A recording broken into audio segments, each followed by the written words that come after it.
It all started with an invitation, but this wasn't for some backyard barbecue or a birthday party. No, this was an invitation to something much, much darker. A tragedy that would completely tear apart a community's entire sense of safety. So, picture this. Orinda, California, back in the 1980s. This was the kind of place people dreamed of living in. A beautiful, wealthy suburb where the biggest worry was probably your kids' grades. It was built on a promise, you know? The promise that if you made it here, nothing truly bad could ever happen to you. But on the night of June 23, 1984, that promise was shattered.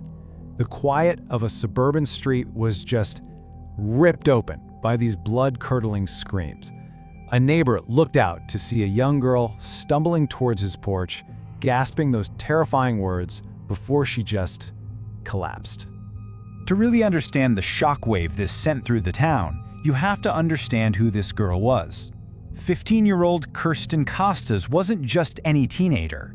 At Miramonte High School, she was, for all intents and purposes, the all-American girl. I mean, look at this. She had it all. A star on the swim team, a newly minted cheerleader, which was a huge deal at her school.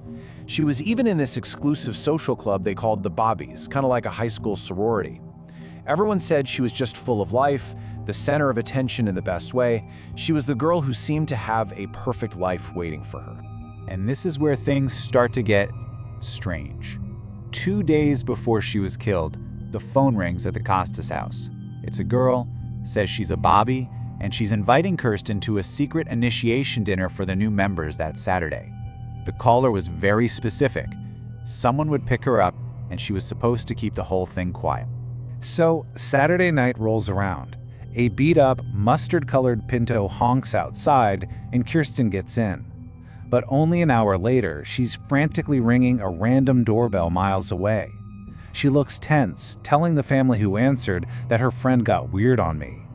A family friend offers to drive her home, and as he does, he sees it. That same Pinto is following them. The moment Kirsten gets out of the car, a figure just rushes out of the shadows and attacks her. The driver thought it was a fistfight, but it was so much worse.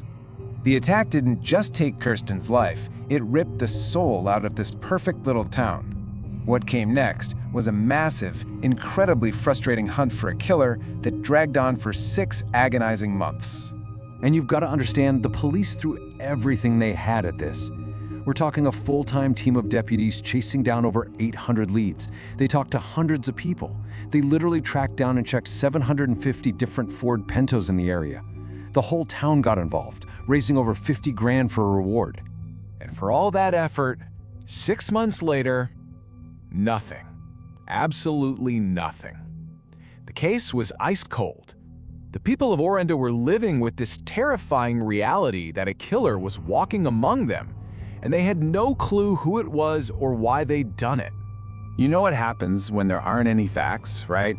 Rumors and fear just rush in to fill the void. And the town's paranoia, it just fixated on one of Kirsten's classmates. A girl who dressed punk, who didn't fit in with the preppy crowd. She became a total outcast, wrongly accused by an entire community that was just desperate for answers. The case was at a complete dead end. So the local police made a call to the FBI's Behavioral Science Unit. And the psychological profile the FBI came up with, well, it pointed them straight back to a suspect they had already interviewed and completely cleared. Meet Bernadette Prati. When you see her life next to Kirsten's, the motive just snaps into focus. Kirsten was everything Bernadette desperately wanted to be. Bernadette failed the same cheerleader tryouts that Kirsten passed. She was embarrassed by her family's money situation. Friends said she was obsessed with being liked and had this crushing inferiority complex. Kirsten was a symbol of success. Bernadette just felt like a failure. And here's the absolute coldest part. The police had already talked to her, right at the beginning. She was one of the new Bobbies, and yeah, her family owned a Pinto, but she had an alibi, said she was babysitting. And when they asked her to take a lie detector test, she calmly agreed, and she passed. They crossed her right off the list.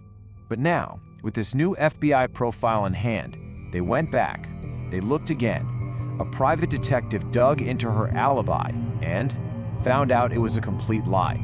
Then an FBI analyst took another look at that polygraph test. His conclusion? It was a lousy test. The results were totally deceptive. The net was finally closing in around Bernadette Prati. She was cornered. Police wanted another interview, and the pressure was just too much.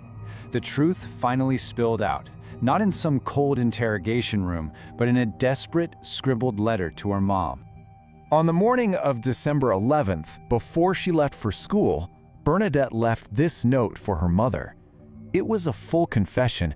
You can just feel the fear and the shame in her words. "I've ruined my life and yours," she wrote, "and I don't know what to do." Later, in her taped police confession, she laid it all bare, the deep, burning resentment. She'd fixate on tiny things, like a comment Kirsten apparently made once about her crummy skis. For Bernadette, Kirsten wasn't just another person, she was the living, breathing embodiment of everything she felt she couldn't have. And the final trigger? It was all about fear. The fear of being socially destroyed. Bernadette said that after she revealed the initiation dinner was a lie, Kirsten got out of the car, and Bernadette just panicked. She was terrified that Kirsten would go to school and tell everyone she was weird. In the pressure cooker world of Miramonte High, that fear was enough to make her snap. So they had a confession, and they made an arrest. But for Kirsten's family, and for a lot of people in that town, what happened next in the legal system felt less like justice and more like one final cruel joke.